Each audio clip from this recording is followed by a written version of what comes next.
Mme Turcotte, comment ça va? Bonjour, Monsieur Gérard. Bonjour, ça va bien vous-même? Oui, oui, faites attention dans l'escalier, là, hein? Oui. Heureux. Oui. Ah. Vous vous assirez en arrière, ça ne dérange pas? Ah, c'est bien parfait, ça, Monsieur Gérard. Attention, il y a une petite marque. Oui, je le sais. Ouais.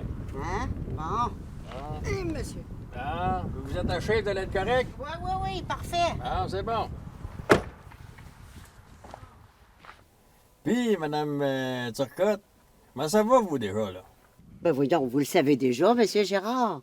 Hein, vu que ça fait 10 fois que vous venez avec moi depuis 2 mois pour le rendez-vous médical. D'après vous, là, vous me dites tout le temps que votre spécialiste vous dit que vous êtes en parfaite santé, quand même que vous avez une santé de fer. Oh, mais vous savez, c'est pas parce qu'ils n'ont rien trouvé qu'on n'a rien. Moi, je demande toujours l'avis d'un deuxième spécialiste. Mais là, pas des farces, on parle plus de deuxième spécialiste, vous êtes rendu à votre 7e spécialiste. Ben oui, mais c'est ça que je vous dis. C'est pas parce qu'ils n'ont rien trouvé qu'on n'a rien. À part de ça, je vais vous dire, ben franchement, que votre santé m'inquiète pas mal plus. Votre prostate, va-t-il mieux? Ah, vous me mettez mal à l'aise avec ça, là. J'aurais jamais dû vous parler de ça. Voyons, Monsieur Girard, voyons. Soyez à l'aise, il faut en parler. Vous devriez pas tarder. Allez-y consulter votre médecin tout de suite. Moi, je trouve que c'est bien correct de même, là. C'est passager, puis ça s'endure. Oui, mais c'est bien beau, ça, que ça reste encore dur. Mais, hey, entre vous et moi, là, la santé, c'est bien plus important que le sexe. Madame Turcotte, j'ai dit ça s'endure, j'ai pas dit ça reste dur. Voyons, Monsieur Gérard, il faut vous ouvrir puis en parler librement, hein? Si vous gardez ça pour vous en dedans, ça va finir par pourrir puis sentir le yaube. C'est peut-être ça que votre prostate essaie de vous dire. Hein?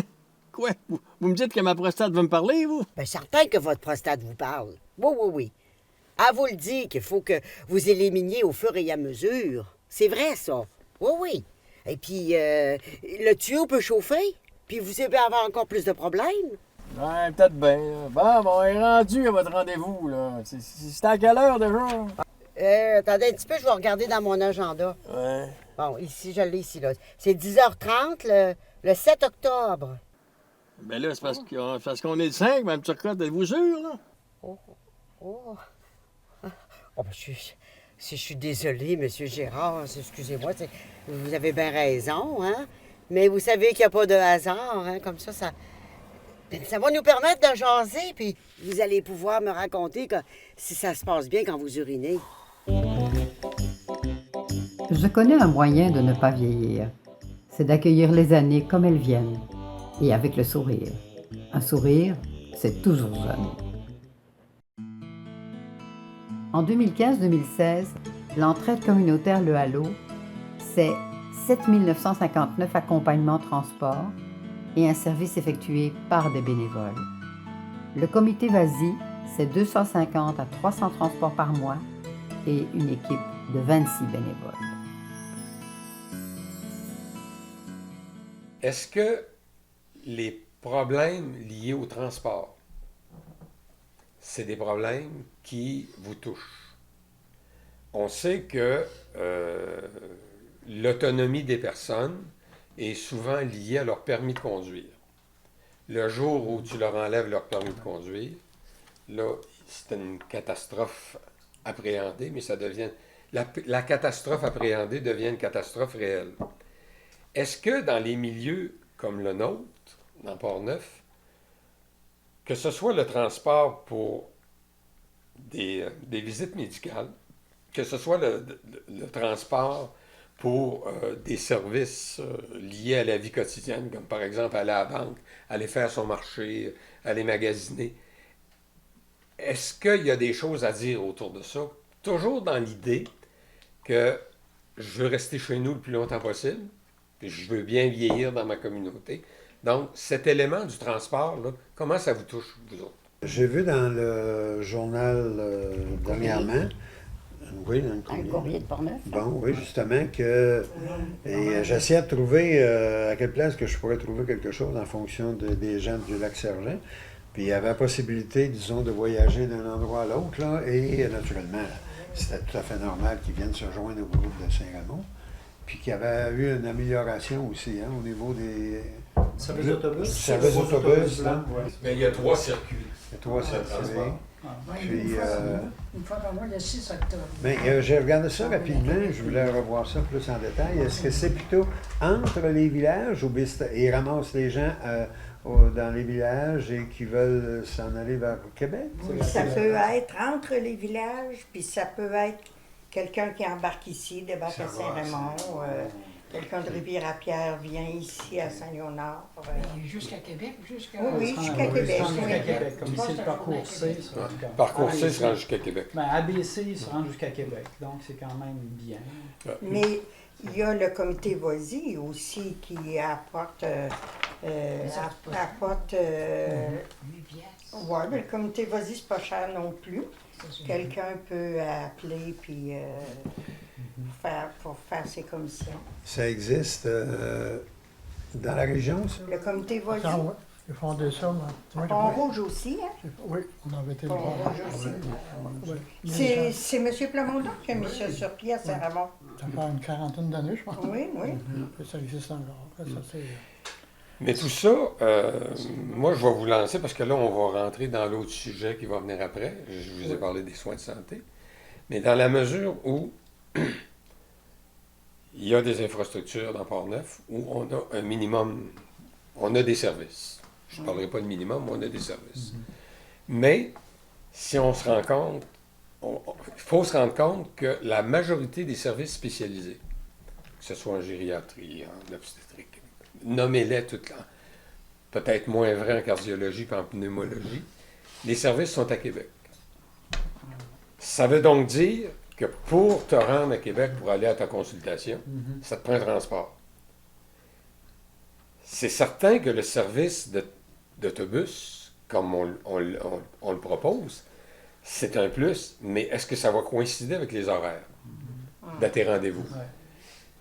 Là, j'écoute des organismes comme le Halo, le Voisy, qui font du transport, et ils nous disent, ben là, on a de la misère à recruter des bénévoles pour ce service-là. Mais là, à partir du moment où plus on vieillit, moins on a accès à nos autos, plus on a besoin de compter, on fait quoi, là? Au niveau de ce problème-là. On parlait tout à l'heure d'alimentation. Vouloir aller faire votre marché à Saint-Raymond ou faire votre marché, je sais pas moi, à Pont-Rouge, ça vous prend quelqu'un pour vous accompagner. Fait que le transport, là, d'après vous autres, là, est-ce que c'est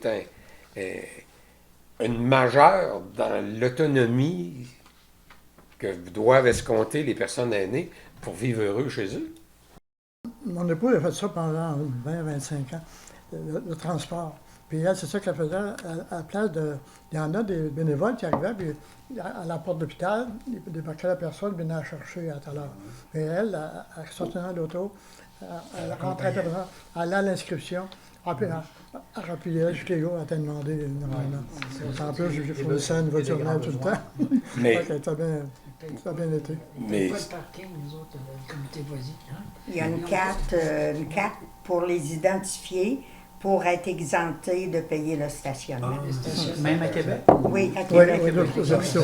L'Hôtel-Dieu à 20 par jour. Ils ont le droit de se stationner tout près, hein? Oui, Oui, ils ont des places pour eux autres. Ah, c'est très bien structuré.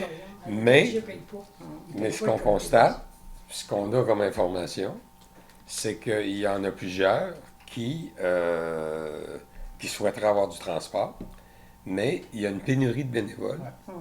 Puis, puis encore là, moi, j'ose penser que tu es dans une auto avec une personne que tu conduis là, pour un service. Il me semble qu'il doit se dire des choses, puis il me semble qu'il doit y avoir des confidences qui doivent se faire. Sûrement. Et l'autre question qu'on se posait, ou que je me posais, c'est que dans quelle mesure ces personnes-là sont formées pour justement arriver à devenir aidants dans un deuxième temps. Donc, ce que je constate, c'est on connaît ce service-là, mais dans quelle mesure on va pouvoir compter sur ces services-là dans le futur, parce que c'est le bénévolat qui les garde en vie. Exactement. Fait que là, on fait quoi? De la publicité pour développer l'intérêt envers ce type de bénévolat qui est qui est nécessaire. Mais c'est un bénévolat qui est quand même exigeant parce qu'il demande du temps. Là, quand tu vas, c'est une journée, là, de dire, C'est une journée complète. une journée complète. Là. Surtout quand tu avais les dialyses, là. Là, chez ma femme, partait à 6 h le matin, des fois, puis elle revenait le soir. C'était long à Québec, le dialyse. Hein. Maintenant, l'autobus vient, mais avant, il n'y avait pas ça. Disons que pour les visites médicales, là, ça semble s'organiser pas si pire. Il y a des pénuries, il y aurait besoin d'être amélioré. Mais il y a une autre dimension pour briser l'isolement. On parle encore, on revient toujours à ce thème-là. C'est celui des activités de ta vie quotidienne. Là. Faire ton marché, je reviens à ça, là. Aller à la caisse, là, tu sais. Puis, je sais pas, moi, aller magasiner, aller t'acheter du linge. Est-ce que c'est des problèmes qui nous guettent, là, ou l'absence de ces services-là vont faire en sorte qu'on va avoir tendance à vouloir se rapprocher des grands centres puis de vouloir se rapprocher de ces services-là? Ça, je pense que c'est un défi là, hein, qui nous guette. Définitivement. Malgré si je compare ma sœur qui est chez elle, puis qui veut aller s'acheter une robe à Saint-Raymond, qu'elle soit à l'Estacade ou chez elle, elle va avoir besoin d'un transport.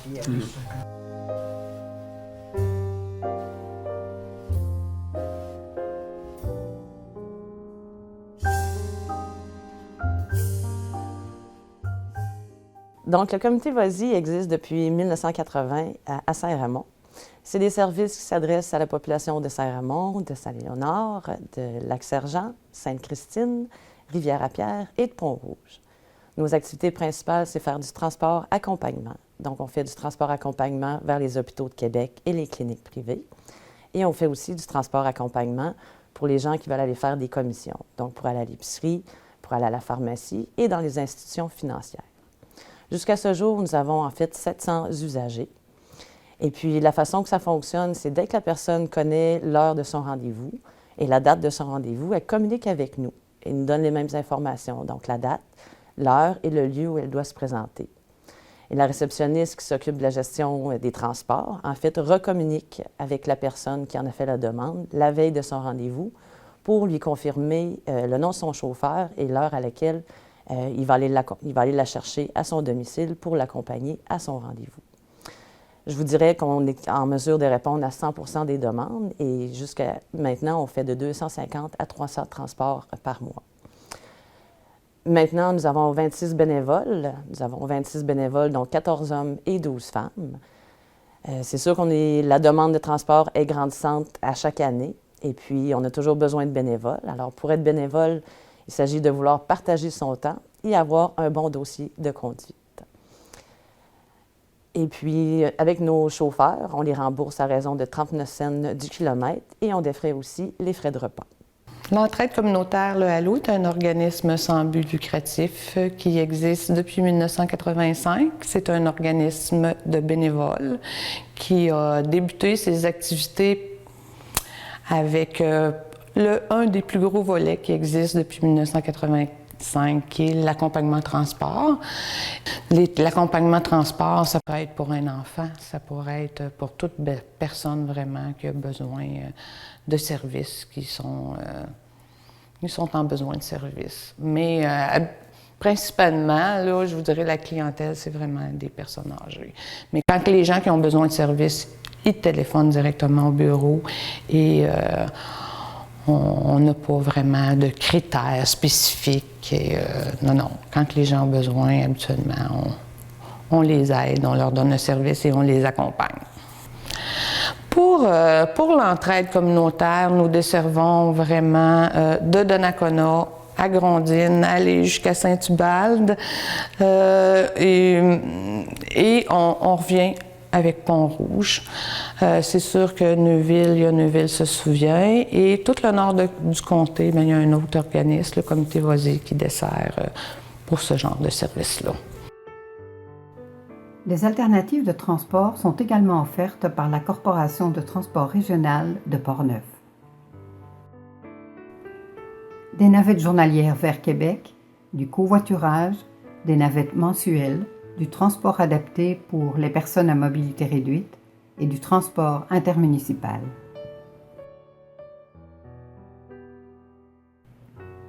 Informez-vous du lundi au vendredi de 8h30 à 12h et de 13h à 16h30.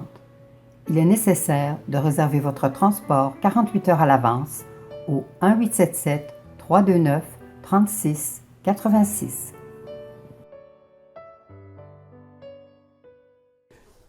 La question du transport dans les milieux comme Portneuf, ça devient, comment je dirais, ça devient quasiment fondamental parce que la majorité, d'une part, puis là on va parler du transport versus le volet médical, la majorité des services spécialisés sont à l'extérieur de la région, c'est-à-dire qu'ils sont à Québec dans les hôpitaux. Bon.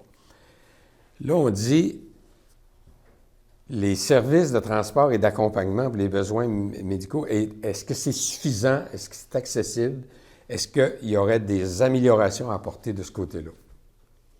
Les spécialistes du transport, d'après vous autres? Moi, là, d'office, là, je vais vous dire qu'on a procédé à un sondage l'hiver dernier, en janvier. On a sondé 103 personnes qui prennent des services d'accompagnement transport chez nous. Et les résultats sont vraiment étonnants, là. Je vous dirais qu'il y a 87% de ces gens-là qui sont dits très satisfaits de nos services de transport accompagnement, que ce soit pour les services médicaux ou pour les services essentiels. Il y en a 12% qui sont dits satisfaits, ce qui reste 1% de la clientèle qui avait, eux autres, là, qui ont exprimé leur insatisfaction. Alors, moi, en tout cas, le résultat que j'en fais, c'est que les gens sont très satisfaits. Puis chez nous, c'est très, très rare qu'on va refuser, parce que par manque de bénévoles, bien entendu, là, mais souvent, on va prendre les bénévoles des autres municipalités, on va toujours trouver une solution. Ça, c'est les gens qui profitent des services de transport. Oui. Est-ce qu'il y en a qui n'ont pas accès à des services de transport ou qui ne savent pas faire, ne savent pas quelle démarche faire pour avoir accès à des services de transport, soit d'accompagnement médical ou autre? Chez nous, c'est facile, les gens ils ont juste à téléphoner. Tout le monde a le droit d'avoir le service. Ça j'en conviens. Puis on va aux deux organismes, on va dans les 18 municipalités aussi. Donc, Vous tout le comté. 18 municipalités. Oui, puis on est en mesure d'aller jusqu'à leur domicile aussi. Nous, tout ce qu'on demande aux gens, c'est à tout le moins téléphoner au moins une journée à l'avance. Parce que, écoutez, quand même, c'est pas un service de taxi, là. Tu sais, quand les gens y appellent, hey, il est 11 h le matin, puis il faut que je sois rendu à telle heure, à 1 h l'après-midi, là, ça devient peut-être un peu plus difficile là, pour nous de gérer des situations comme ça. Alors, nous, ce qu'on demande aux gens, c'est de téléphoner une journée à l'avance. Puis ce qui est simple, la personne, aussitôt qu'elle a son rendez-vous, tout ce qu'elle a à nous donner, c'est l'heure de son rendez-vous, l'endroit où elle va. Et puis, c'est sûr qu'on lui confirme par la suite qu'elle va avoir un chauffeur, alors que le chauffeur va aller chez elle pour la reconduire à l'hôpital. Donc, c'est des informations qui sont simples, puis ça se fait rapidement aussi. Mais oui, il y a quand même des gens qui n'ont pas d'informations parce qu'ils ne la connaissaient pas ou il n'avait pas été cherché nécessairement. Mais moi, j'ai dû donner la PHP, qui est une association des personnes handicapées de Portneuf.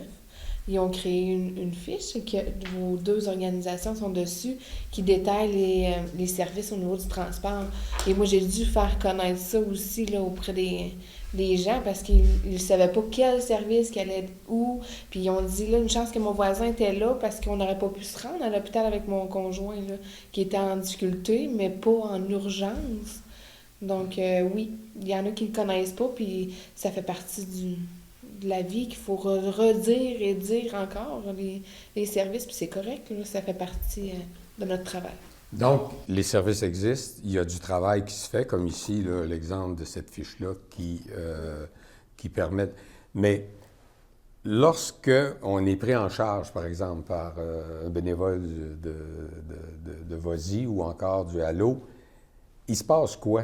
Est-ce que la personne qui a besoin d'un rendez-vous, qui va à un rendez-vous à Québec, elle est seule, elle est accompagnée? Ça fonctionne comment? Nous autres, là, on s'adapte toujours aux besoins du client. Il y a des fois que la personne âgée est accompagnée de son conjoint, il n'y a pas de problème. C'est comme ça. Si la personne nous dit au téléphone, moi, ma conjointe a besoin d'être accompagnée, le bénévole, il faut qu'il se rende dans le bureau du médecin, prendre des notes, il faut que la personne, je sais pas, moi, il y en a qui vont aller à l'hôpital, puis ils vont se promener dans l'hôpital, aller prendre des radiographies, aller passer des différents tests. Les bénévoles vont les accompagner. Ils les accompagnent. Donc, il y a un chauffeur qui conduit l'auto et il se peut, quand les clients en ont besoin, qu'il y ait un accompagnateur. Il faut qu'ils accompagnent la personne. C'est le rôle quand on les rencontre pour les premières fois, quand on leur explique le mandat, quand ils sont bénévoles avec nous. C'est surtout l'accompagnement. Puis c'est ce que les bénévoles aussi recherchent, d'accompagner ces gens-là à partir du point A, à les aider au niveau du véhicule, qu'à destination aux hôpitaux aussi. Est-ce que les services de transport sont gratuits ou si le bénéficiaire a une contribution à faire? Moi, M. Fleury, j'aimerais beaucoup donner le service gratuitement. Vous allez me trouver des bailleurs de fonds pour le financer. Non, mais... En fait, moi ce qui est important, c'est quoi la réalité, là? T'sais? La réalité, c'est que le bénévole, il y a un montant pour l'utilisation des frais d'utilisation de son automobile et il y a un certain montant, alors on n'a pas le choix. Mais ce montant-là, est-ce que c'est le bénéficiaire qui le fournit ou si c'est l'organisme? Bien, par exemple? Nous, il y a une proportion que c'est nous, il y a une proportion que c'est le bénéficiaire. À moins que ce soit quelqu'un vraiment qu'on peut facturer à la CSST, à la SAC. Encore là, on s'adapte beaucoup ou à la sécurité du revenu aussi. Là. On s'adapte beaucoup. C'est la même chose? Ou... Exact. Comme par exemple, pour une personne de Saint-Ramon, pour aller à Québec, ça va être un maximum de 45 $ qui devra défrayer. Donc, le comité, les organismes en payent une partie. Et puis le bénéficiaire aussi en paye une partie. Mais c'est toujours des prix modiques pour accommoder la population. Est-ce que vous pensez que ça peut être une limite, les frais qui sont associés au transport, au fait de demander ce type de service-là? Je vous dirais que dans certains cas, on fait des transports pour des gens 3 fois par semaine en hémodialyse. On a des équipes de bénévoles là-dessus. On fait des transports pour des gens qui vont en radiothérapie. Des fois, c'est 30 traitements qu'ils ont à la suite des autres. Et c'est certain que l'hémodialyse, la radiothérapie, bien, s'il y a moyen d'aller faire subventionner, surtout en hémodialyse, là, les transports, on donne toute l'information aux gens, on les aide, on leur produit des factures. Et advenant que vraiment que les gens sont vraiment pas capables de payer, bien, en tout cas chez nous, il y a peut-être moyen d'intervenir. Ouais. Mais c'est pas pratique générale. C'est pas pratique générale. En général, les gens payent, puis il n'y a pas de problème. Maintenant, si je vous appelle demain matin, puis je vous dis, je demeure à Rivière-à-Pierre, puis j'aimerais ça aller faire mon marché, mettons, à Saint-Raymond. Et puis j'aimerais ça que la personne, qu'il y ait une personne qui m'accompagne pour m'aider à faire le marché. Est-ce que ce type de service-là, ça existe et est-ce que c'est accessible? Oui, effectivement. En fait, ça existe. Le comité Voisy, on fait des commissions, justement. Mais donc, à ce moment-là, seulement qu'à nous téléphoner, puis nous dire, en fait, la journée, l'heure qu'elle veut qu'elle aille, qu'on aille la récupérer, quel type de magasin qu'elle veut, combien de temps qu'elle a de besoin. Elle communique avec nous, puis ensuite, on lui confirme le nom du bénévole qui va aller la chercher pour faire ses commissions, effectivement. Ça existe. Mais oui, ça existe. Pour le moment, on a peut-être une vingtaine de demandes de commissions par mois. Ah. Et de plus en plus, là, il y a des demandes aussi. La demande augmente. Ce qu'on entendait aussi, par contre, c'est que vous avez une limite au niveau des critères. Il faut que ce soit vraiment de l'accompagnement sur des besoins quand même essentiels. Exact. Donc, la coiffeuse n'est pas rentrée là-dedans parce que là, ils ne sont pas un taxi, c'est des services. Donc, ils doivent utiliser... La caisse populaire, est-ce que ça entre... C'est un service essentiel. Oui. C'est un service essentiel. Oui. Donc, aller à sa banque, là, oui. Vous faites le téléphone, vous allez offrir le service. Oui, mais c'est ça. Moi, j'ai eu des commentaires, mais si les gens, c'était la coiffeuse, qu'eux, ça devient une dignité aussi de s'occuper de son hygiène. Donc, il avait ressorti ça. Les besoins d'aller à la coiffeuse peut-être une fois par mois, une fois par 2 mois. Mais on le sait qu'ils ne peuvent pas être des Par contre, on peut les référer avec des coiffeurs à domicile. C'est ça. Il peut y avoir des alternatives. Quand le service comme tel est sur une base, ceux qui conduisent les autos là, sont sur une base bénévole, mais on compense pour leurs dépenses. Est-ce que ces personnes sont difficiles à recruter? Est-ce que vous avez des manques de bénévoles qui pourraient permettre d'offrir plus de services? Bien, en général, chez nous, des fois, on arrive avec certaines municipalités que, on a des petits problèmes, mais en général, non, on n'a pas de difficulté à recruter.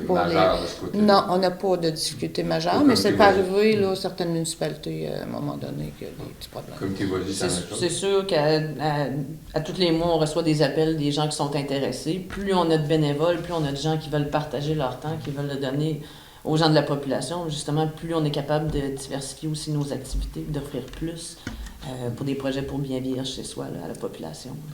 Donc, c'est là-dessus qu'on va clore nos discussions. Je n'ai qu'à vous remercier de votre générosité et votre implication. Je suis certain qu'on va être surpris de voir le résultat. En tout cas, on a encore les échos là, des émissions qu'on a faites pour les prochains aidants. Et espérons que ce qui va être véhiculé à travers ces émissions-là, on facilite là, un peu la vie de nos concitoyens plus aînés.